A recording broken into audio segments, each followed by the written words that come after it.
You're listening to Big Ray's Garage Grind. I want to bring awareness and my voice to something that's meaningful and purposeful, more than just who's the best football player or who's the best football team. The intersection between life, football, and mental health. When you need help and you ask for help, you're operating from a position of power. When you need help and you don't ask for help, that's the weakness. Now, here's your host, Seahawks legend, Ray Roberts.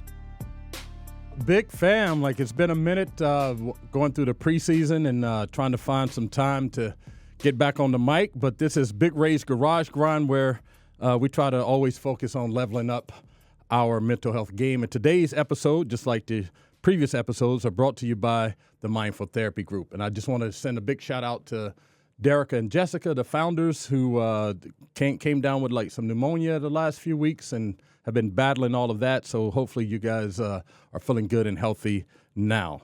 Today, I wanted to take some time to kind of dig into a little bit about this thing that's always around us. We're always in relationship with it. And sometimes, and a lot of times, most times, we're unhealthy with it. And what I'm talking about is the power of words.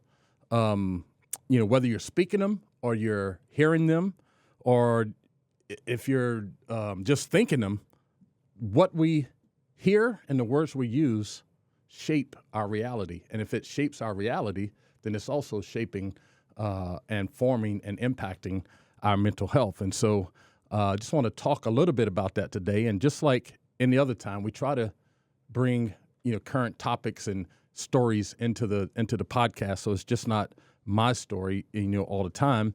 And so a couple weeks ago on the Dan Le Batard show, the Miami Dolphins quarterback Tua Tagovailoa, is that how you say it?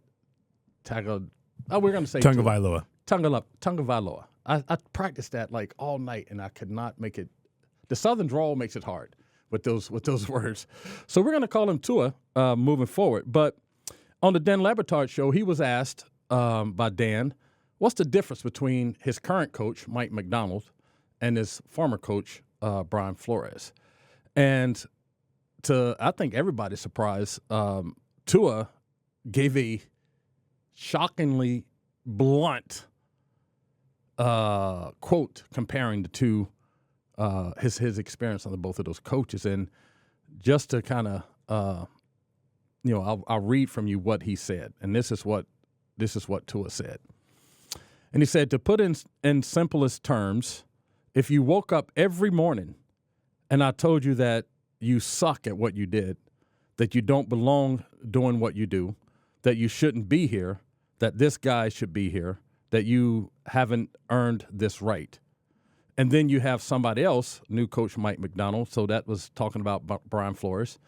And you have somebody else, new coach Mike McDonald, come in and tell you, dude, you're the best fit for this. You're accurate. You're the best whatever. You are this. You are that. How would that make you feel? Listen to one or the other. So you see what I'm saying? And so that just got me to thinking about this whole idea around the power of words, and hopefully we can have an understanding of just how powerful they are. Some of the reactions to it was interesting to me, because some former players were saying like, oh man, you have to like have belief in yourself, and it's what you tell yourself that matters, and you can't let the coach do this, that, and other thing.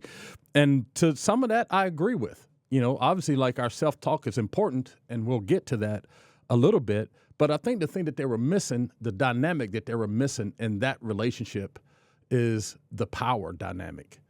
And when power is involved, authority is involved, that someone has leverage over another person, man, that skews a lot of that, self-talk or confidence or whatever you want to call it. Because here's a guy who can bench you, can request another quarterback, can draft another quarterback, can possibly impact you being traded to another team.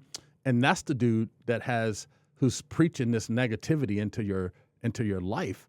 And I don't care who you are. And there's been great athletes that talk about, whether doubt is in their life or not or whatever. But the fact that you consider doubt, Even if you try to say like, man, I just never doubt myself. The fact that you even consider it, that you talk about it, that you have a plan for it, means that doubt is part of who you are. It's part of who we are. We're relational people. And so when you're in relation with other people, what they say in their presence and stuff does have an impact on you, whether it's big or small, whether it's right or wrong, it does. And so I just thought it was important today to kind of talk a little bit about some of those things because, we hear all this stuff about, I remember when I was a kid, I used to say this, all the time, sticks and stones may break my bones, but words will never hurt me. But words hurt. They do hurt. If you're a spiritual person, the Bible mentions the tongue and words, all the time, and the impact that they can have, in your life. And the Bible talks about the power that life and death is in the power of the tongue, and it's not just talking about a physical death and life; it's talking about a spiritual one that as you're living, like so you have a choice to speak either life or death into people. And so when I saw that was the first thing that kind of came to my mind. And so it's really hard. I've been in situations where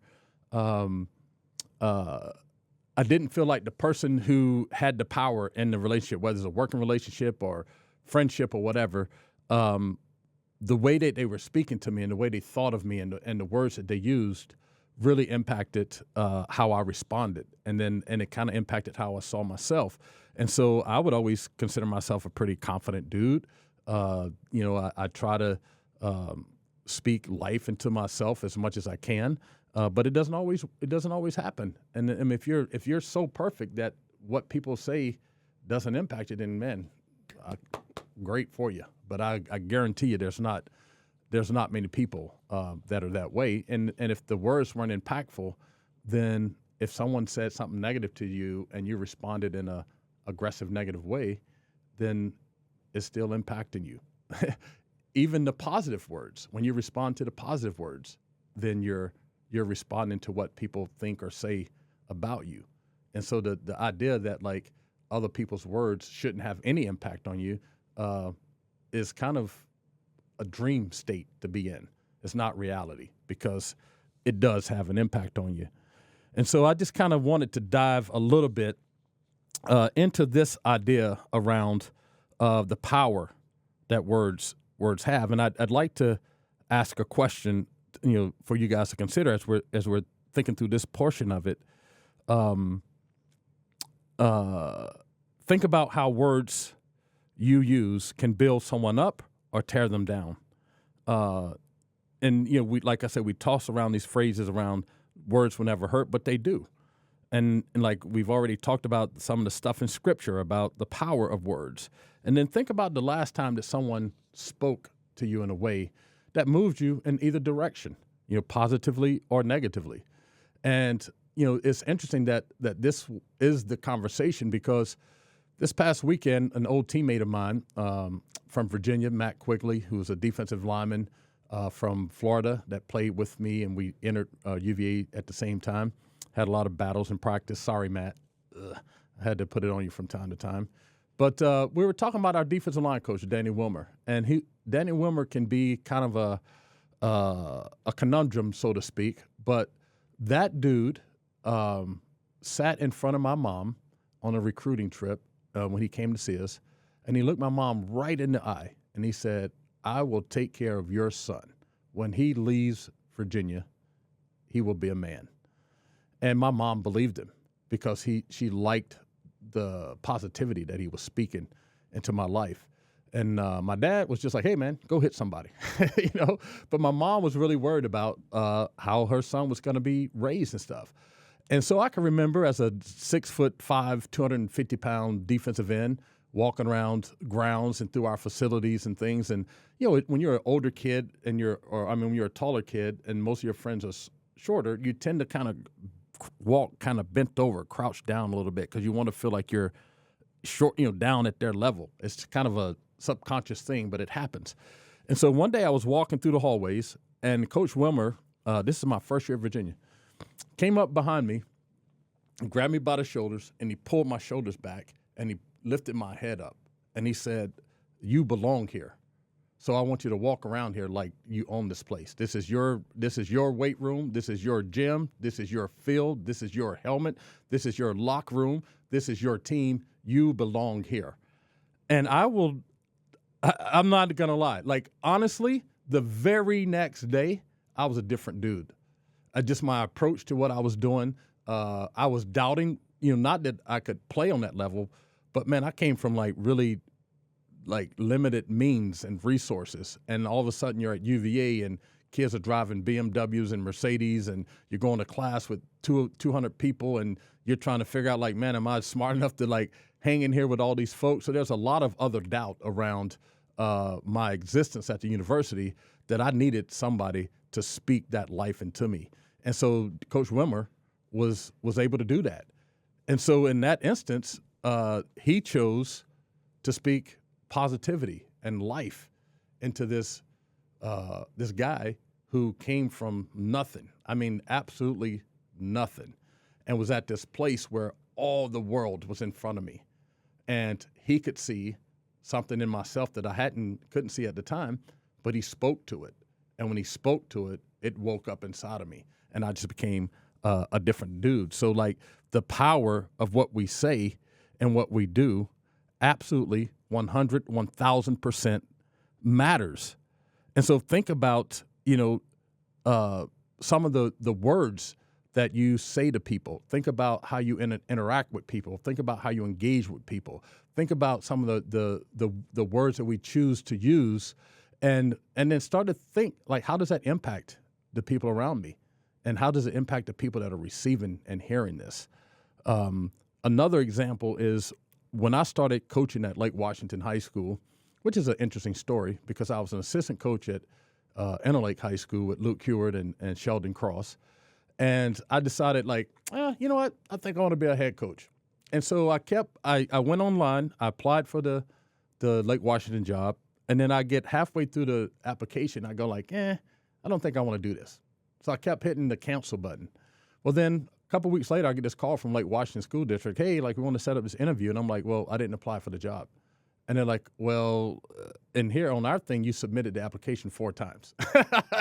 That's because I thought I was canceling the application, but I was submitting it every time. And so I filled it out 4 different times, thought I was canceling it 4 different times, and I ended up submitting it 4 different times. And so they're thinking, like, this dude really wants the job. Well, then once I applied for the job and got it, I just decided, well, I'm just going to do this the way I want to do it. And it may look different and the outcomes might be different, but there's something bigger to me than just the score on the board and winning and losing football games. That can be important and it has its place.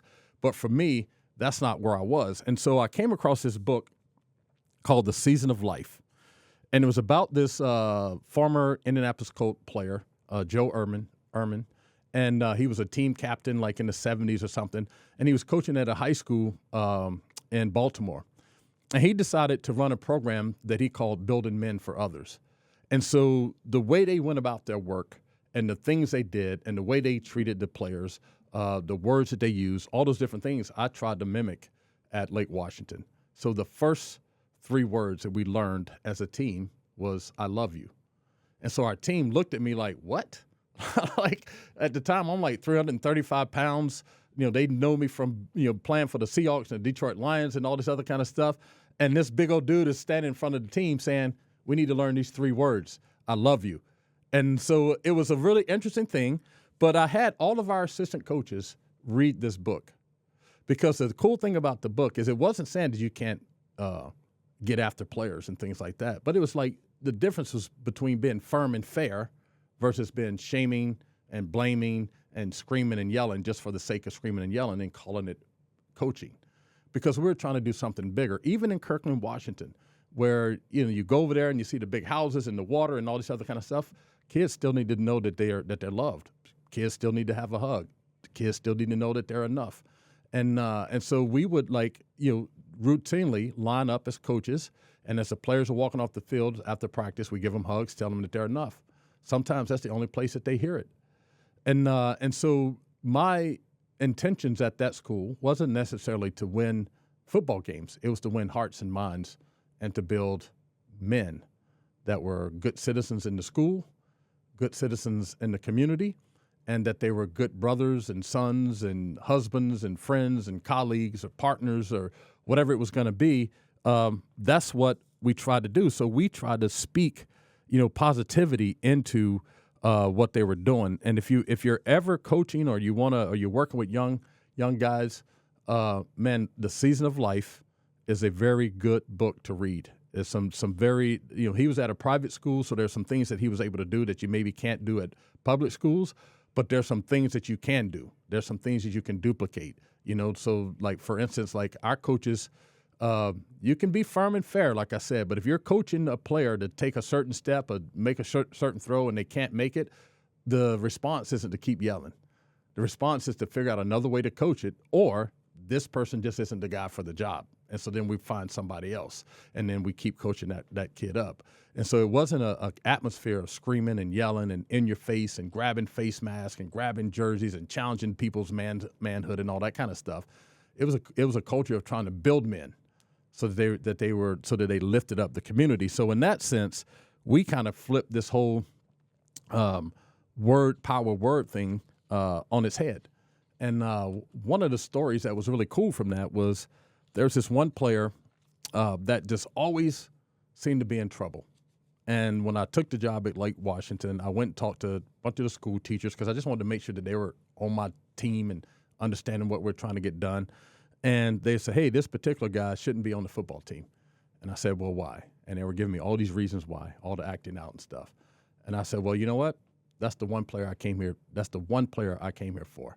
And if we can make his life better in some form or fashion, no matter how big or small, then my job is done here. And so we let the guy on the team, found out what was going on in his life, the things that were triggering the acting out. And then we started, as our staff, speaking life into this kid and speaking positivity into this kid and helping him figure out how to manage what was going on at his home and with his school stuff. And then about halfway through the season, some of our team leaders came and said, hey, man, we think this guy should be a captain on our football team. And so halfway through the season, we made him a captain on our football team. All of a sudden, his grades were better. He wasn't acting out in school. He was trying to do the right thing. And then the crazy story is a few years later, after I moved on from coaching and had gone to Virginia, moved to Virginia for 4 or 5 years, came back, and I saw this someone sent me a text, and I didn't recognize the number, and then they sent me a picture. I didn't recognize the picture because it was a young dude with this big, huge beard, and you could barely see his face. And all he said was, Coach Roberts, I finally get it. And it was the same kid. And he had taken some time off and went to Europe, hiking back through the backwoods and all this other kind of stuff, staying at other people's farms and stuff to get rest and sleep. But he had come back to Seattle and was applying for med school because he had figured out who he was and what he wanted to do in his life. And I feel like, he was trying to tell me that I had impact. And so that is the power of words. That is what words at its best can be, is that you can change someone's life. And part of it is listening. And you have to either listen through their actions, and, if you're not close enough, you have to listen to the words that they're saying, that they're telling themselves, how they're explaining their lives, how they're reasoning what they're doing or not doing.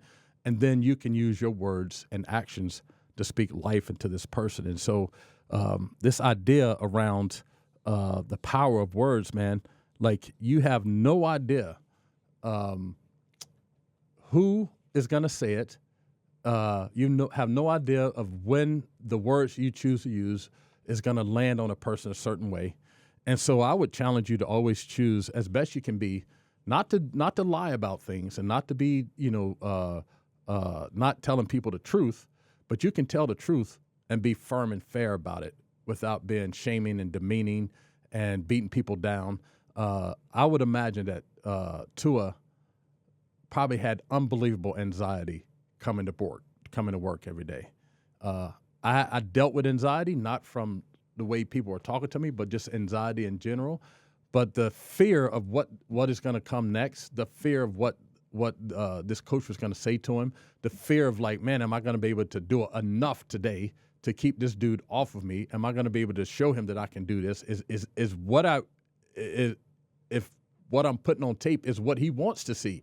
Like that it has to be hard to show up to work like that. It has to be hard to show up in any relationship like that, whether it's friends or romantic relationship where you're showing up going like, man, like, what do I have to do today to prove myself?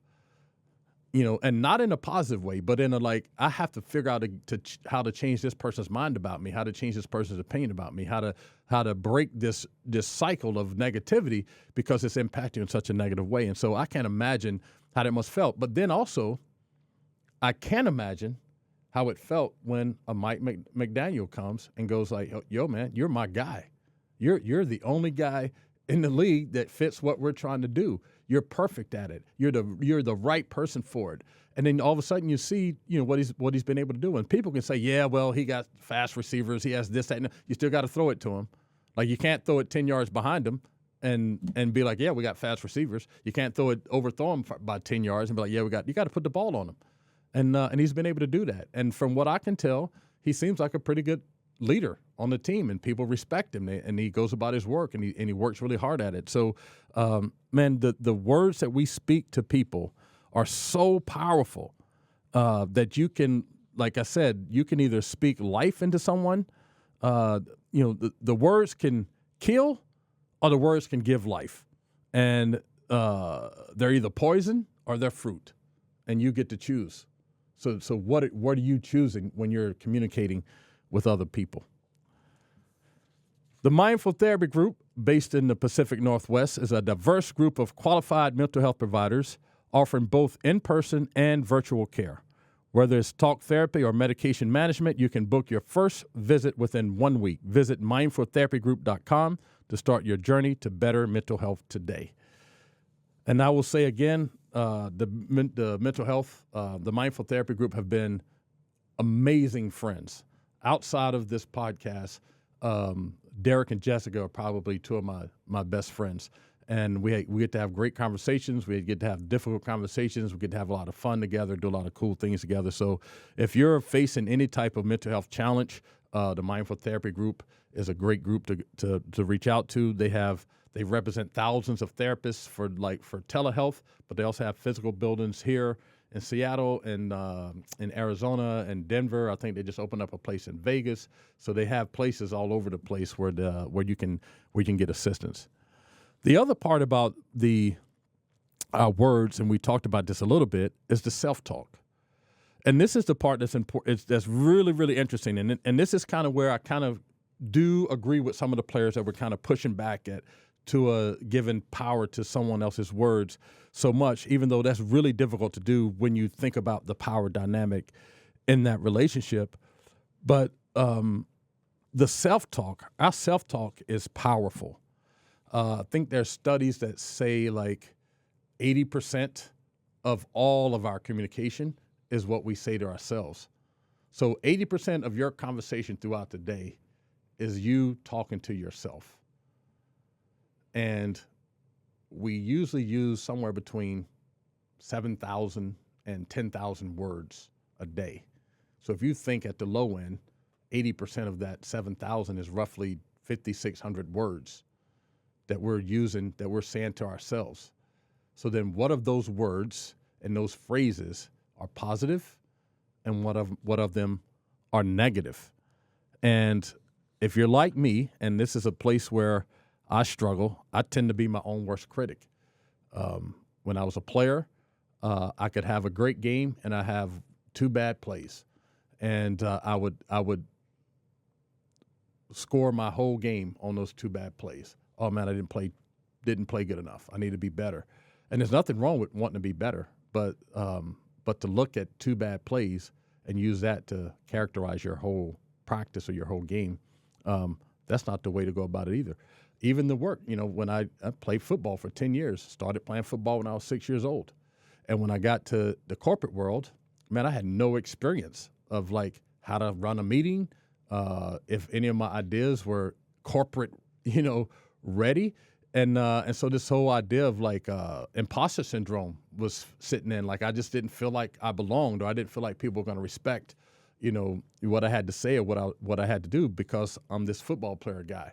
Even though I felt like at times like, man, yeah, I fit in here doing what I do. And so I always felt like I had to prove myself and was always proving myself. But then also sometimes it kind of hindered me because I was like, man, I'm not sure that I can do this, that I can do the work, or I can come up with the idea, or I can expand the idea or grow the idea, or create processes to produce the ideas that I had. And so what I had to do is learn how to lean on my strengths and speak to those, and then lean on other people that were better at processing and building steps and systems and all that kind of stuff. But I am my own worst critic that way. And so the thing that we tend to do when we're being super critical of ourselves is the opposite of what we do to other people. Like if you had a friend that just expressed to you what I just said, if you were my friend sitting across the table from me, man, the amount of kindness and compassion and positivity that you would speak into my life, I hope so, as a great friend, man, we need to learn to extend those to ourselves. We don't give ourselves enough grace. We don't give ourselves enough compassion. We don't show ourselves enough kindness. We are the hardest on ourselves. Even when people think that they're being so hard on you, they can't be harder on you than you are on yourself.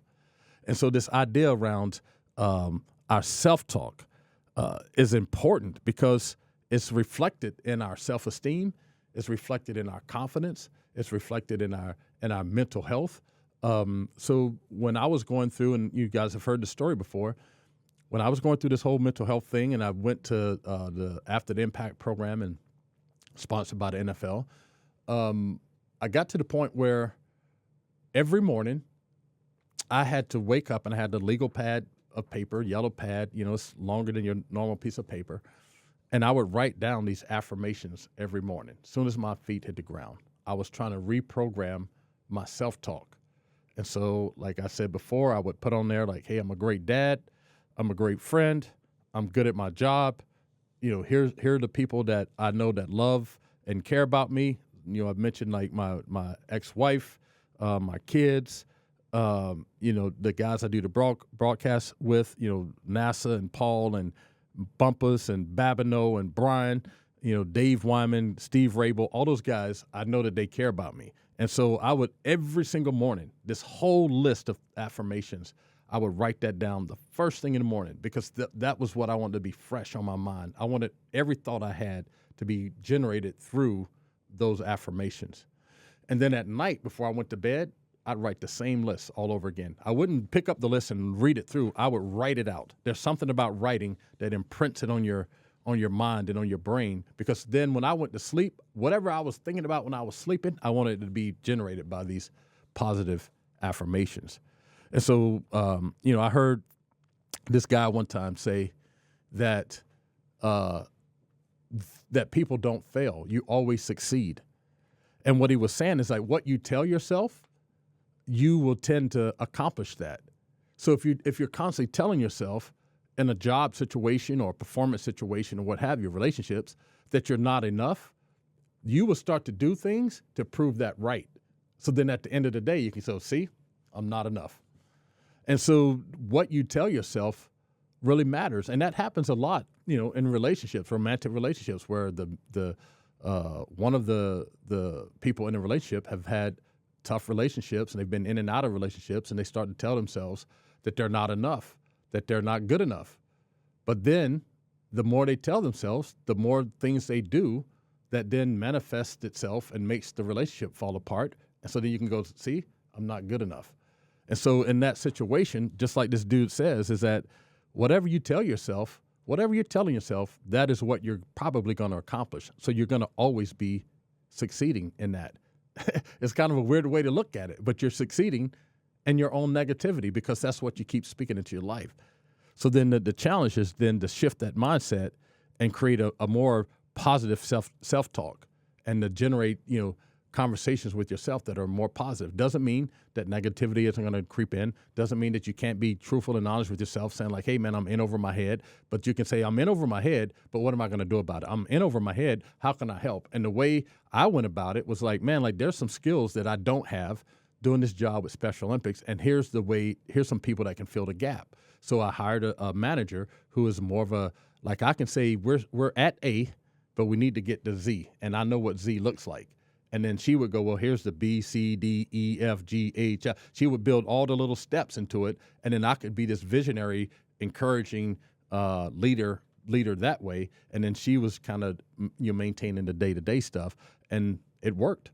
I mean, the two of us ran this work for Special Olympics for our work in our urban school districts. And man, we have grown the number quite significantly. And like right now, I think when I first started doing it by myself, we're in about 700 schools, and now we're in over 3,000 city urban schools doing our work. So that's just a long story to say that, man, like, speak positivity into your life, be honest and truthful about it.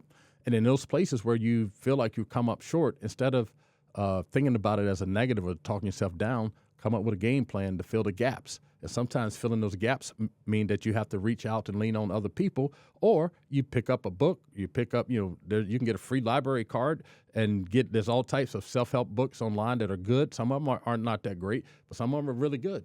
And you can read them and like improve yourself in different areas. So it's really important that your self-talk becomes something that's positive and something that really kind of wakes you up and gets you going. And it can be challenging at times, but there's growth in all of that. There's growth when you find little nuggets in your self-talk that you need to grow, because then you have an opportunity to grow as a person.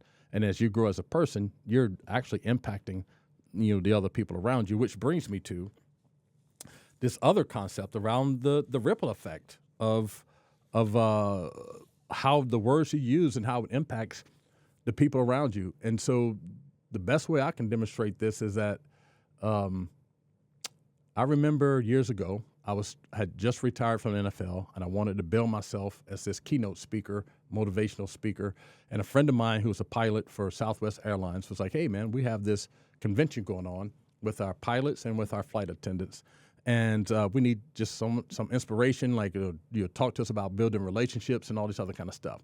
So I'm like, all right, cool. I'm gonna come. They flew me down to Dallas. I'd like to go in and hang out with people before I speak to them, and the day before. And as I'm hanging out with these folks, like, it wasn't about relationships that these people needed to hear. These people needed to hear something that was going to empower them to be who they are and not be afraid of what life has given them. And so that night I went back to my room, and this is the first time I'd ever done it in my life. I decided I'm going to tell my story. That's going to be my keynote. I'm going to tell my story, how I grew up, the things I had to overcome, the things that were going on in my life, because at the time I was so ashamed to talk to people about that, because I had become this NFL dude and had done all these other great things. You're on TV and accomplished all this other kind of stuff. And so I would always kind of keep that to the side. But that particular night, I felt like this crowd needed to hear my story. And so I told it. And two things happened. One is that it took the power out of it. It took the shame and all that stuff. All of that stuff went out of my life story. And it actually empowered me even more. But the second thing that happened was when I was done talking, the line was out the door where people wanted to come and shake my hand and tell me, like, man, the fact that you just shared your story in front of all of us means that I can share my story to people so that my story doesn't have power over me. And so just being able to, your words and when you use them and how you use them and how you wield them, they absolutely 100% matter. Just recently, I was in Denver speaking at a educators conference for Special Olympics Colorado. And so I did a couple different talks, mostly about the work and about how impactful it is to our athletes and our kids in the schools. And the overwhelming response that I got from our feedback was that, man, Ray has a way of hearing people, of seeing people, and then speaking life into them. And this just wasn't people that knew me. These were people I've never met before. And so the thing that's interesting is that them acknowledging that I'm speaking life into them and then returning it back to me speaks more life into me. So it makes me feel like my purpose is greater than I am. So my words impacted them, but their words in response to what I said impacts me. And so to me, that's how the whole thing works. So you have what people are saying to you and how they're speaking to you, and then whatever dynamic in the relationship is. Then you have your self-talk, and then you just have how your words impact what I want to call like the ripple effect, how it impacts the people around you. And people are listening all the time. I do this keynote about we are all teachers and we're all students at the same time. We're all leaders and we're all followers at the same time. And a lot of times when you're in that teacher-leader spot, you don't have any clue who's the student and who the follower is. Because you can be just how you move through your neighborhood, the way you treat people, the people you hang out with, the things you do. There's some kid or some other person that you may not even know. They're watching. They're watching to see how you do what you do because there's something about you that they're drawn to. So the key is like, where are you leading them to? What are you teaching them? You know what I'm saying? Because you could be teaching them how to be disrespectful to older people in the community. You could be teaching them how to rob, steal, and destroy. Or you could be teaching them how to build, how to support, how to encourage, how to be a pillar in the community or a pillar in your family. And the key is that you never know who's watching. And so if you lived your life having that on your mind, imagine how your interactions would change. Imagine how your walk through life might change. And not being that you have to carry that as a burden, because what you would be doing is just living life as a good person. Doesn't mean that you're not going to have hiccups. Doesn't mean you're not going to make mistakes. Yep, I've done that. Like I've kind of come out the side of my mouth and talked to certain people, or made mistakes with my kids and all that kind of stuff. But been willing to hear the mistake and then learn from it is key in those situations. Doesn't mean that you just go out there recklessly and do whatever you want to do and just be like, hey, I'm just going to hold myself accountable when the stuff hits the fan. That's not it either, But if you're going out with good intentions, with good purpose, that like I'm going to live this life and speak life into other people. Like to me, that is my whole purpose on this universe. It's like I've always felt like there's something greater that I'm supposed to be here for, and it's not to play football. It's not to be on the broadcast team. In some regards, it's not even to be a parent or a significant other, but it was my purpose was greater than that. And I don't know, where it came from. I've never taken classes or anything like that, but I just have this God-given ability to see people and to then find the words that can help them move forward or see themselves in a different light. And I used to be afraid of it, but now I just own it. It is who I am, and it's what I do, and it brings me joy. And so this idea around speaking life and using words, and that story just really hit me in a different way. Because when I look at Tua, like he seems like a very hardworking, focused dude. And to think that you had to show up in an environment, in a culture like that is just unbelievable to me. I know that like there's this whole coaching mantra, like Bill Belichick, you got to be tough and hard, and Tom Izzo, at all this other kind of stuff. And a lot of times coaches, I think we look at coaches, men and women, as father figures or mother figures, and a lot of times the stuff that these coaches are doing that we're letting them get away with, you would never let a parent get away with. Like if you saw an athlete in the parking lot with a parent, and the parent was like just ripping them a new one because of the way they played or the turnover they made or whatever, you'd probably be ready to turn them into Child Protective Services. But if the coach did it, you'd be like, oh man, look, that's great coaching. It's like, what's the difference? There's still a young mind. There's still a young individual that is verbally taking it. And just because they take it doesn't mean that it's the right thing to do. I'm not saying, though, that you can't be firm, but you have to be fair in it. Yes, tell the truth. You can even say the truth with a little bit of like bass in your voice. Say it with your chest. But you can do that and still be fair in it, and you can do that and still not shame people. You can do that and still not have such a negative impact in their life. You can do it in a way that even in their in those moments, you can speak life and opportunity and confidence into an individual. And so today, that topic just really hit me in a way that because it's played out so many times in my life. Even with my son, who's playing football at Portland State, he has a little bit of me in him because he tends to like lean more on being hard on himself. And so just in the last few weeks watching film with him, he go like, "Oh, Dad, like I had a tough practice." And I'm like, "All right, well, let's watch the film." And we watched the film, and practice is designed to be hard, and you're going to make mistakes. You're trying different things. You're trying new things. You're seeing new things.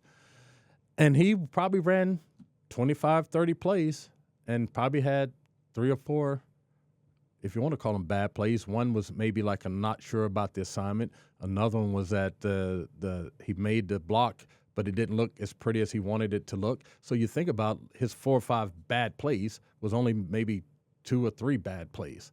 And he was like framing his whole practice on those 2 or 3 bad plays. And so we've been working on the self-talk.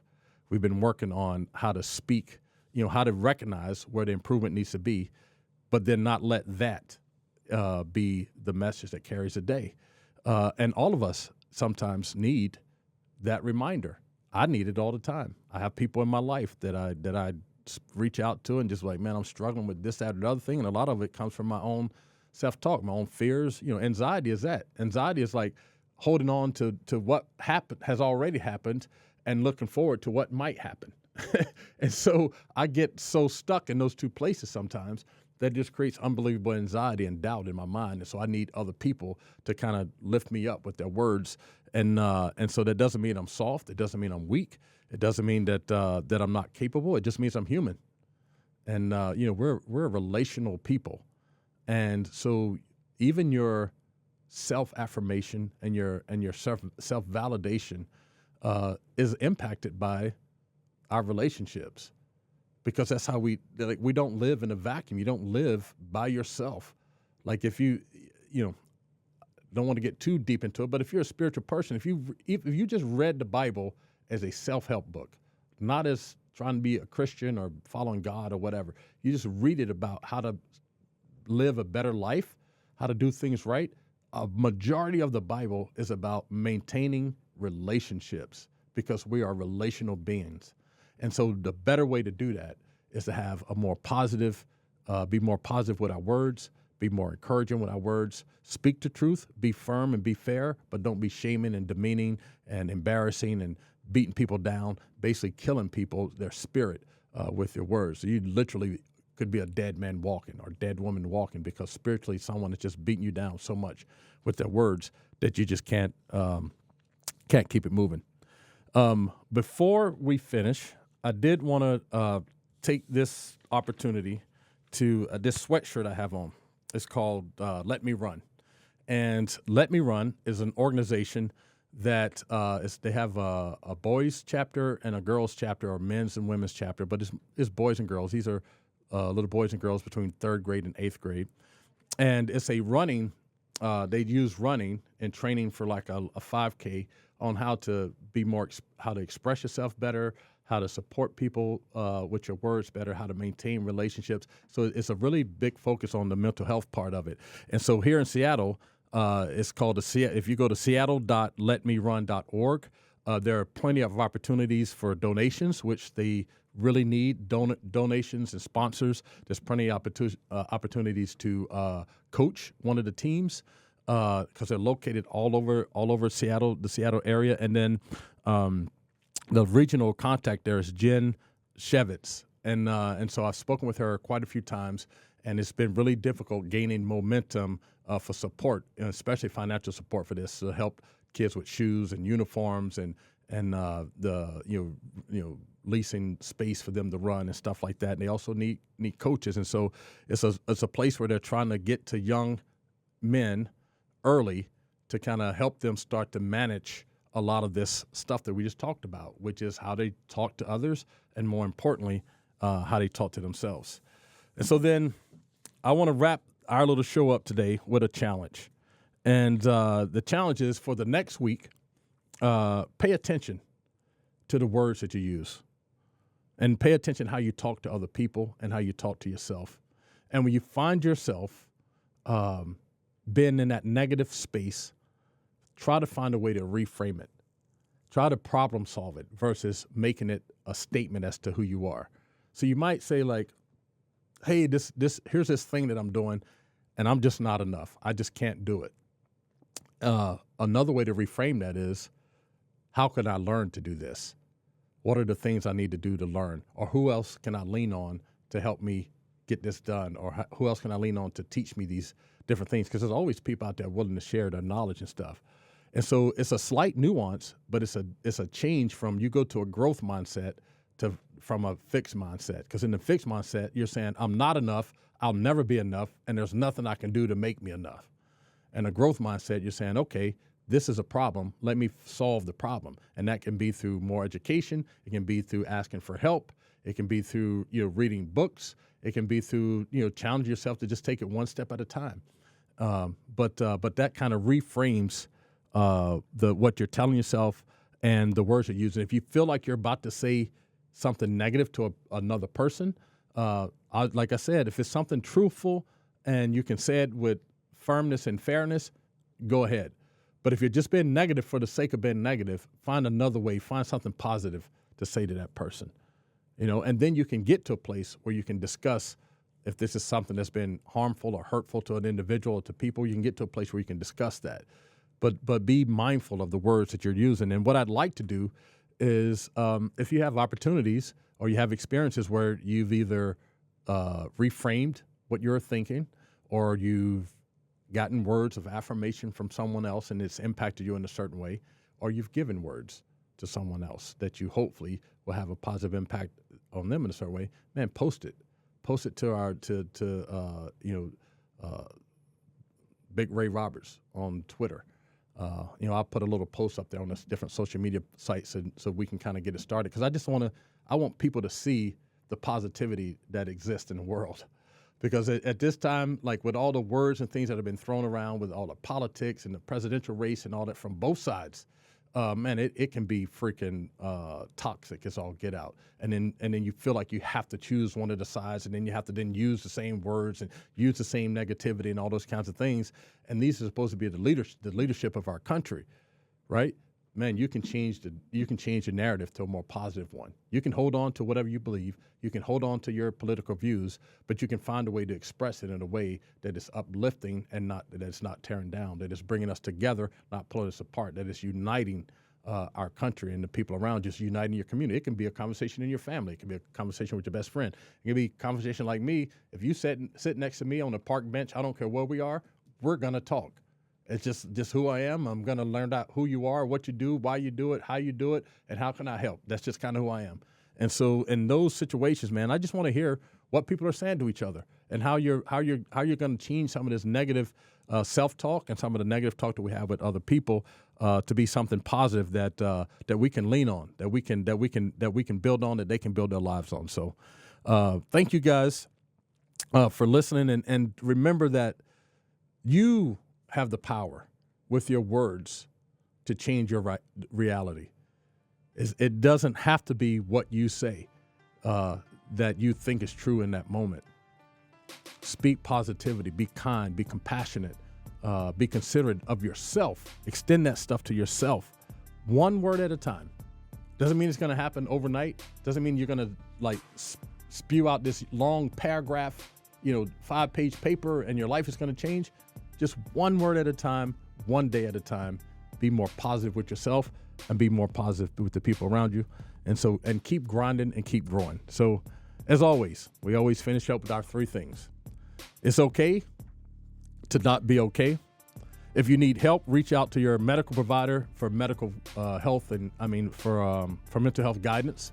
And then lastly, when you need help and you ask for help, you're operating from a position of power. Be powerful with your words. Be positive with your words. Spread love and spread the joy. Big Ray's Garage Grind. Until next time, peace. And I'm out.